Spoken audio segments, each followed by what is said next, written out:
going to talk to you about is serverless, what it is, why it matters, why you should be interested in it. I'm also going to talk about choice of platform, because if you're going to do serverless, you're going to need to choose a platform, and you may want to choose that platform carefully. And I'm then going to talk about the FN project, which is an open source serverless platform that I contribute to in a small way. I'll go through an overview of what FN project is, how it works, how you develop functions for it, and how you can put those functions together and orchestrate them.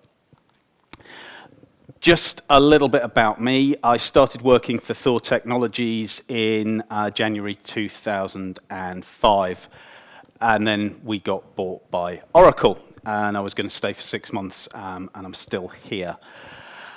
However, I will not fix your database, because I haven't touched the database since 2005, which sometimes annoys people who come up and they go, "You work for Oracle. What about this bit of the database?" I don't know.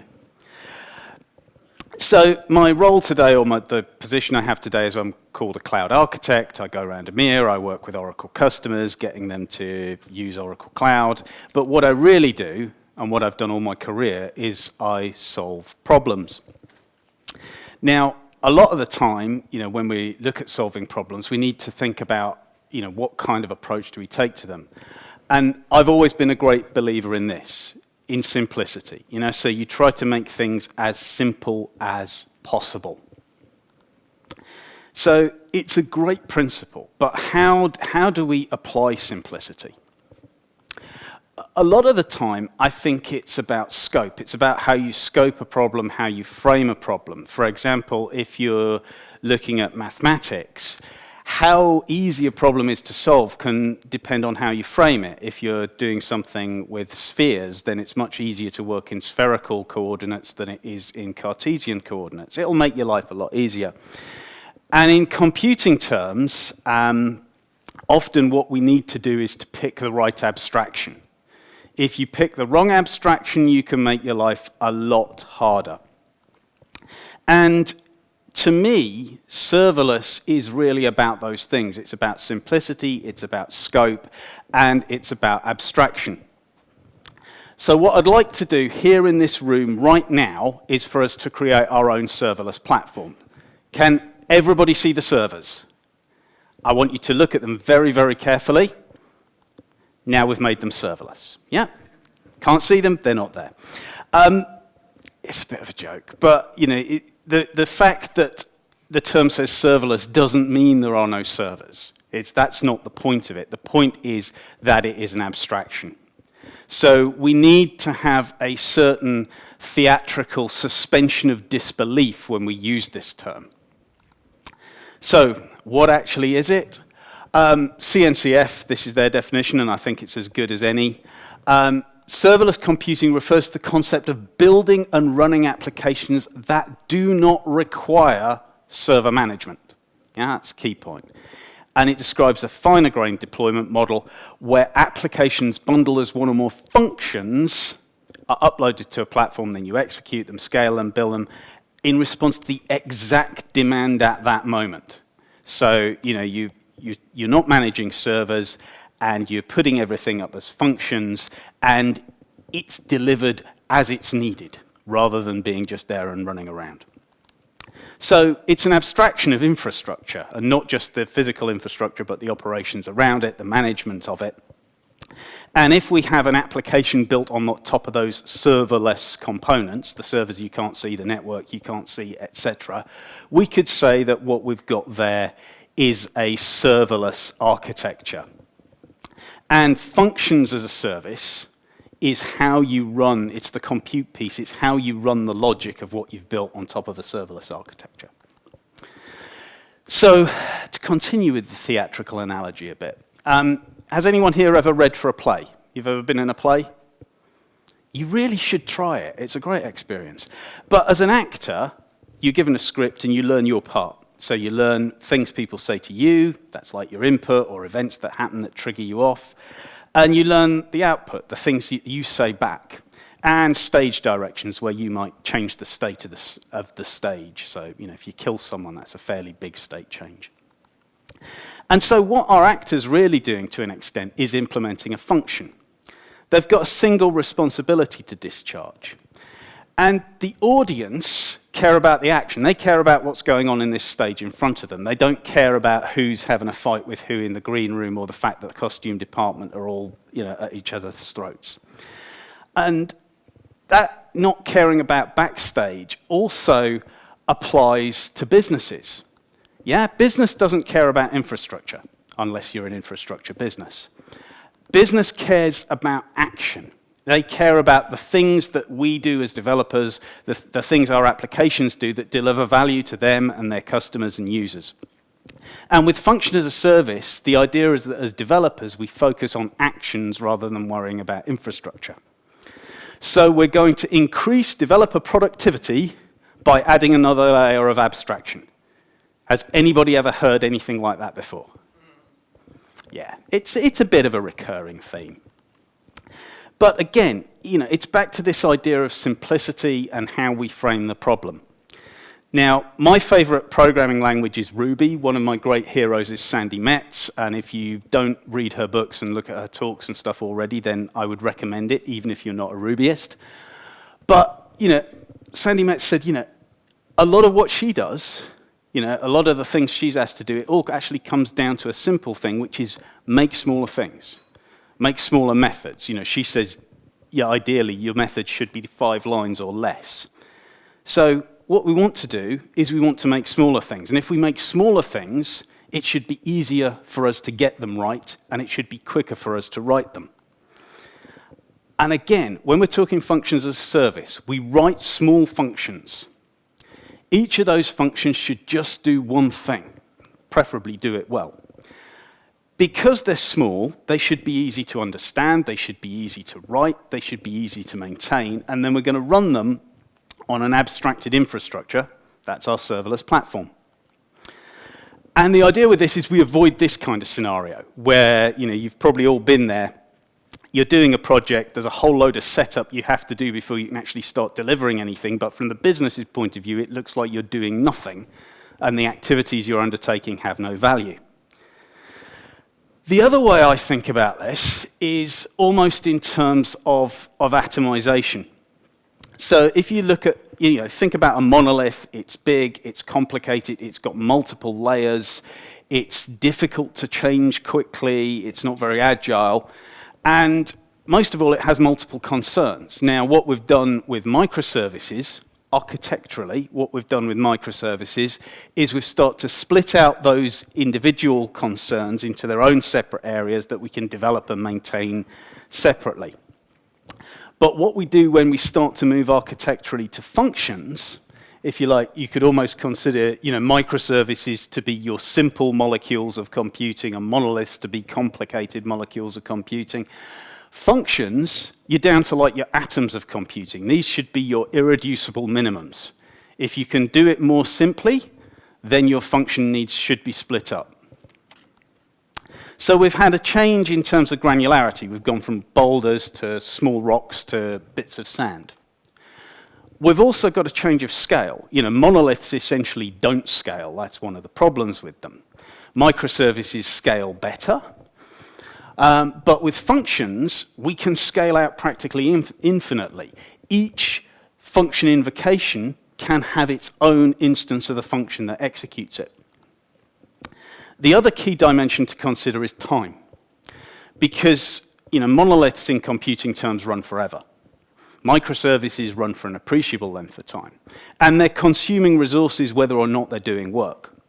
But with functions, they run for a short period of time, and they only consume resources when that's required. So, in terms of whether you should be looking at a service or microservice running on an infrastructure or platform as a service, you need to think, do you need it to be long running? Do you need it? Are you prepared to pay the cost of it consuming resources while it's idle? Or do you want a function that's invoked on demand and only consumes resources when it's running?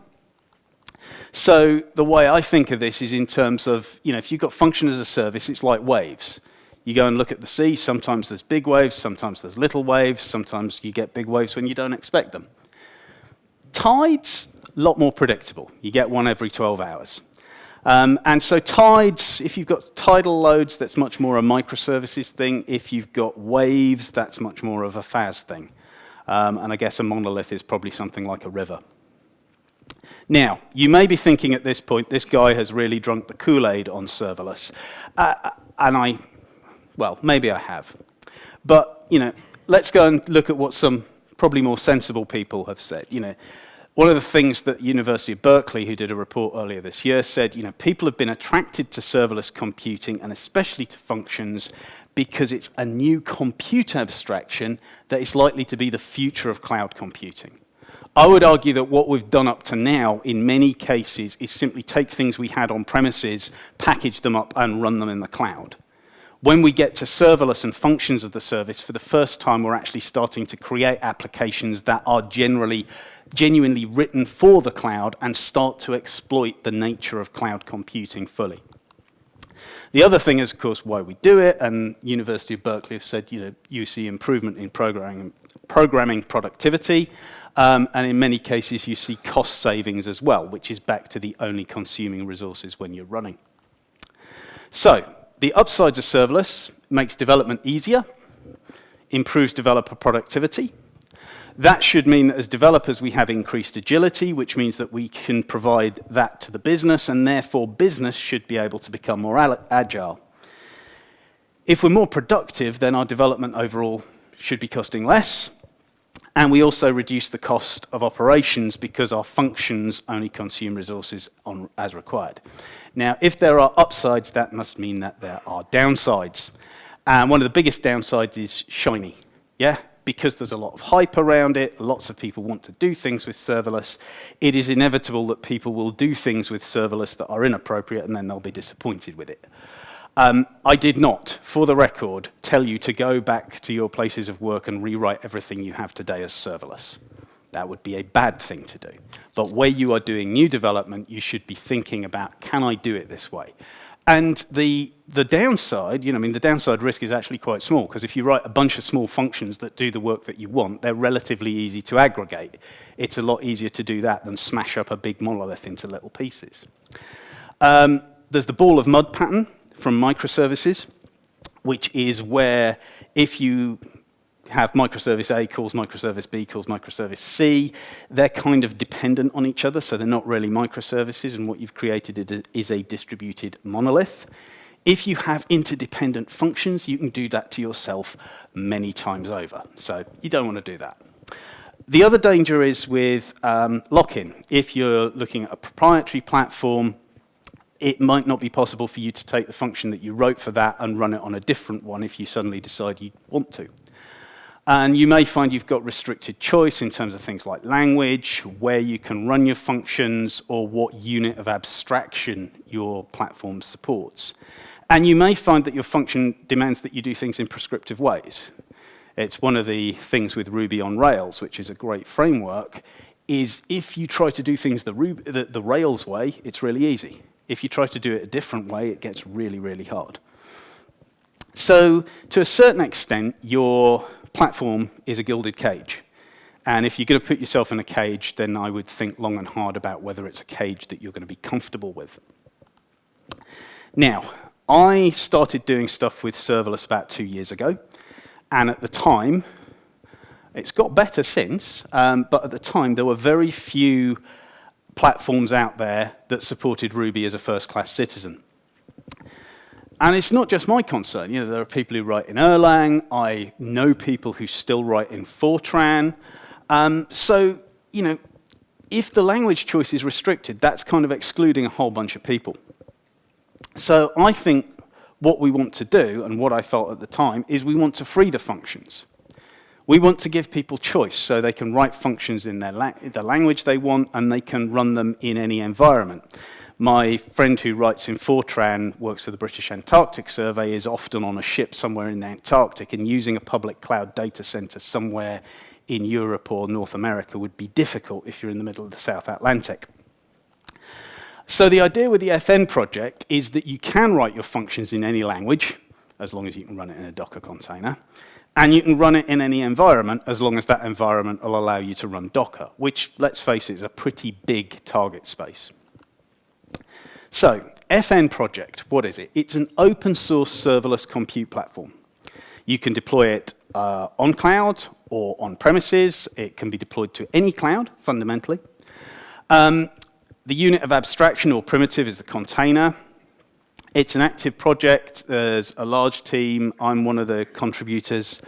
It has native supports for cloud events. It's backed by Oracle, but independently governed with representation at CNCF.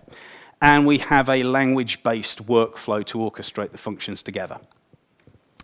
And the idea is that we take your function code and all its dependencies, and we put that into a container image that has a single purpose. We then run that on the platform. It should be stateless because the function is ephemeral. It's only going to run for the time you require it. And it will only be spun up when required-ish. So what your function consists of is a small piece of code. It's been wrapped into the container image. It gets its input via HTTP stream and environment variables that are set. And it produces output to HTTP stream and logs to standard error or syslog. So this is hello world as an FN function. You require the FDK, function development kit. I'll get onto that in a sec. You go, I'm writing a function to that signature. Context is like metadata about the call if your function wants to know that. In this case, it doesn't. We just take the input. We say, oh, is there a name field in there? If there is, we'll say hello name. If not, we'll say hello world. And then we call the FDK's handle method and pass in the function. Once you've written your function, you want to deploy it. Now, to create one with boilerplate code, you do FN init with the CLI and specify the runtime of the FDK, if there is one for your language. And then when you've written it, you deploy it, and then you can invoke it, either using the CLI or this really memorable URL. What actually happens with the deploy is we build the container multi-stage build, bump the version, push it to registry, which could be Docker Hub or your own Docker registry, and then create or update the function endpoints. Function development kits. These basically make it a lot easier for you to write the function. You include the gem or the package or the library or whatever construct your language has. You write your function to the FDK's interface, and the FDK takes care of providing input data to the function and writes the output and errors back. At the moment, we have FDKs for Python, Ruby, Java, Go, and Node. And there's a community .NET Core FDK, which was released last week. So I, for my sins, maintain the Ruby FDK. And what all the FDKs do is they basically open a socket inside the function's container. The FN server then connects to that socket. The FDK parses the input, executes the function passing in the input and gives it the context and sends back the output on HTTP stream. If your language doesn't have an FDK, no problem, because you can just use Docker as your runtime and put your function image into that. You can also do init image, so you can base it on a specific Docker image. And we also have a concept called hot wrap. So if you have something that will run from command line on a bash shell, you include hot wrap in the container for that, and it's effectively an FDK for bash functions. Now, hot wrap to hot functions. I said our functions were ephemeral and they run on demand. Yeah. What we say is actually the function runs at least once. Now, if you've got multiple invocations hitting the same function, you don't necessarily want to be paying the startup cost for that every time. So once the function's run, there's a wait before the container terminates. It's configurable at 30 seconds, but you can adjust it up and down. And that means that the container is potentially reusable. So you did remember to write your function stateless. As I've shown you, FN deploy creates a bit of an unfriendly function endpoint, and you only get one per deployment. So we have a concept of triggers, which allows you to give yourself meaningful URLs, and you could have multiple endpoints. So you might have an internal group of users use one endpoint, and an external group of users use another. And you can create those either through the CLI or func.yaml. The FN server itself is the API gateway. It manages the apps and functions. Each function lives within an app. It's kind of namespace. And it handles the function invocations for you. The FN server itself runs as a container, and it hosts the function containers using Docker in Docker. There's some reasons for that. It limits the blast radius if something goes wrong. Don't compromise the underlying VM. It also gives us Docker version independence, so we can have a different version of Docker inside the FN server container as opposed to the outside world. And it reduces the chance of container name collisions. If you've got a production type deployment, the architecture will look roughly like this. There'll be a load balancer, there'll be a number of FN servers, you'll have a container registry, an object store for your logs, database for your metadata for the apps and routes. And the request process runs roughly like this, which is that a request comes in, hits the load balancer, and the load balancer will send it to, if an FN server has already handled that function request before, it'll send it to that one if POS. Because the next thing it does is it says, do I have an instance of this function container running? If I do, I'll pass the request to that. If not, I'll spin up another one, which would mean that you go and pull the image if it wasn't cached. You run it, you return the business results to the caller, and then you'll log things like, did the request succeed, and the metadata would be stored there. It's scheduler agnostic, but there's lots of optimization and management for Kubernetes. We've got Helm chart for it. And in fact, Oracle is going to be coming out with a managed Oracle Functions service based on FN, which is actually FN on Kubernetes, and that should be coming out. It's in limited availability at the moment. It should be in general availability over the summer. Orchestration. Yeah, we've got simple functions. To get them to do meaningful work, we're probably going to want them to do more than we can do in a simple function. So we need to have a way to orchestrate them together without doing the ball of mud thing of one calling the other. So we have this idea of flow, which is a promises-based orchestration mechanism. So you don't have to learn any new special language. You don't have to become some kind of YAML developer. And it's composable. You can compose the functions together. It's flexible. You can have routes that go in parallel, or you can have ones that are in series. And the flow itself is written in code. So it's written in, say, Java or Python or Node at the moment. And it itself is written as a function. And you deploy it as a function within an application. So, you could, if you wanted to, you could snooker yourself by putting business logic into your flow, although I would suggest that you want to maintain some separation of duties. The orchestration works best if the conductor is doing the conducting and not trying to play the instruments at the same time. So, to continue our theatrical analogy, I decided I'd do a bit of Shakespearean comedy. Okay.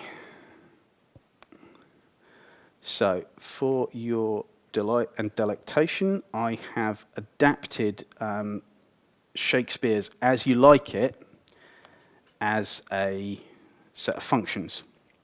So there's the func.yaml. This is the metadata that we have for the function. In this case, you can see this is how we added the meaning for URL for add character.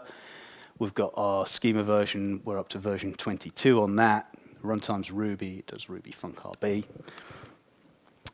And we've got our dependencies wrapped into the gem file, standard Ruby. There's a helper function in here because I'm externalizing my state to Redis.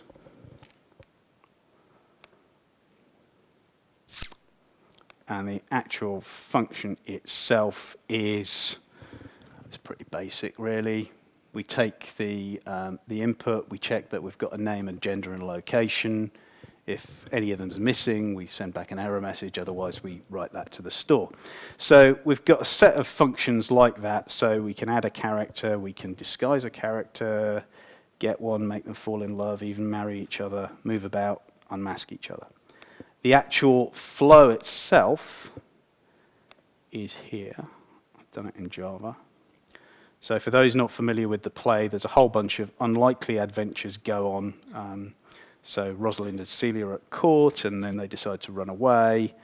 And one of them disguises themselves as a man, the other disguises themselves as a girl, and it all runs through. And you see, at each step we're doing, so Orlando runs away at the forest, pursued by his wicked brother Oliver. So you've got then run, then run, then run, then run, then run, then run. And it all comes together at the end, and everybody gets married and lives happily ever after. Phew. Come here. Yep. So, you can see that if you want. Now, in the real world, things don't tend to flow in quite such a straight line. So you often have a situation where we're going across multiple domains or multiple services which might not even belong to us, and we need to maintain the transaction integrity. So the other thing we can do is we can implement what's called a Saga pattern, which was where our business transaction is broken up into a set of local service level transactions or domain level transactions. And after each one of those, we go on and we trigger the next event. And on the failure of one of those, we can't roll back like we would with two-phase commit. But what we can do is apply a compensating transaction. So it's like if you are, if you get mistakenly billed, or there's a mistaken charge on your bank account, your bank can't just roll back and delete that transaction. But what they can do is they can apply a refund to it. So what we can do in this case is we can get Flow and FN to act as your travel agent. So for your holiday, the scheme is we're going to go and we're going to try and book a flight, and if that doesn't work, we're going to stop. If we've booked the flight, then we'll try and book a hotel. If that fails, we'll cancel the flight, otherwise we'll book the car, and if that fails, we've got to cancel the hotel and the flight, otherwise we pack our bag because we're going on holiday. So FN acting as your travel agent with Flow looks something like this. We set up a flight future, a hotel future, and a car future, and then we compose those together. So we start with the flight, and then we go and compose in the hotel, the car, and if those all succeed, we send a success mail. Otherwise, we're going to retry and cancel. And again, retry cancel till we get down to we've cancelled everything. So you're either going on holiday or everything's been cancelled. Flow currently has support for Java, Python, and Node. There's Go library in the work, and Ruby support for Flow is on my list of things to do. And so, in summary, serverless. It's about how we solve problems using abstraction. Yeah? What matters isn't that there aren't servers, what matters is that we abstract them away. And that means that we can focus on solving the problems in a simple way, which should increase our productivity as developers. That should lower the costs of our development overall, if you solve the same amount of problems. We'll also get lower costs in terms of our functions are only being executed when required, so we're only consuming resources then. And it is the future of cloud computing, or if you like, it's the first time we're actually genuinely doing cloud-native computing as opposed to just packaging things up and putting them within VMs and containers and running them on a cloud. And I would suggest that you choose your platform with care, yeah? Make sure that it is the right platform for you, that the unit of abstraction is right, that you're comfortable with the provider, and that you go into it with your eyes open. FN project, this is a serverless framework or serverless platform. It's open source, it's portable, you can run it on premises, you can run it on your laptop, you can run it on Google Cloud, AWS, Azure, I've seen it running in all those places, DigitalOcean as well. Where you can run Docker basically. It's flexible, it's language agnostic, it does have FDKs for a number of languages, but if you're functional running a Docker container, then we can run it with FN. Feedback and contributions are welcome. As you saw, the guy who's just come out with the .NET FDK, that's brilliant. So if you want to get involved, please do. If you want to learn more, go to fnproject.io. If you want to join in the conversation, we've got a Slack channel, very friendly, very responsive. You can follow us on Twitter, and please feel free to contribute at fnproject at GitHub. Thank you very much.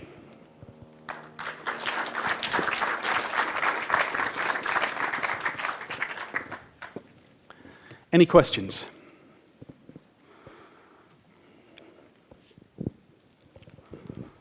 Thank you for your talk. I've got a quick question. Like when we build a flow with functions and we wait for another function to finish, how is it like with resource cost? But because I somehow remember that when you have, for example, AWS Lambda and you're waiting for something and it takes longer than maybe 10 seconds and the cost just explodes. How is it with when I'm waiting for some other function to finish with the resources and the cost?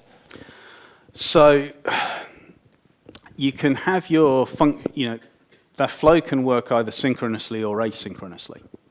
I'll tell you, I'll make an awful confession here. When I went to demonstrate the Shakespeare thing in Hamburg, for the first time, things were starting to happen out of order. And I realized that I'd made a somewhat schoolboy error, that I was using the asynchronous calls, which isn't actually great in a play, and I just got away with it on the previous examples where things had actually just happened in order. So you can do asynchronous calls or you can do synchronous calls. In terms of cost, it depends where you are running your functions. So with the Oracle Functions service, you are just going to pay, my understanding, I don't do commercials, but you are just going to pay for the resource that is used. Yeah? So there's going to be no extra charge for that service. You're just paying the infrastructure cost. So if your function, requires X amount of memory and time, you're going to require that. But it's not going to be like exponential. Is that? Yep. Anybody else?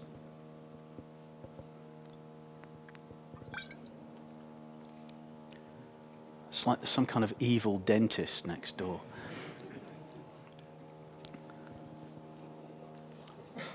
Well, if there's no more questions, then lunchtime, and if anybody wants to grab me later, you can. Coffee, beers. But yeah, please go to GitHub, download it, have a play with it. It's good stuff. And you want to write it in Ruby as well. That's really important.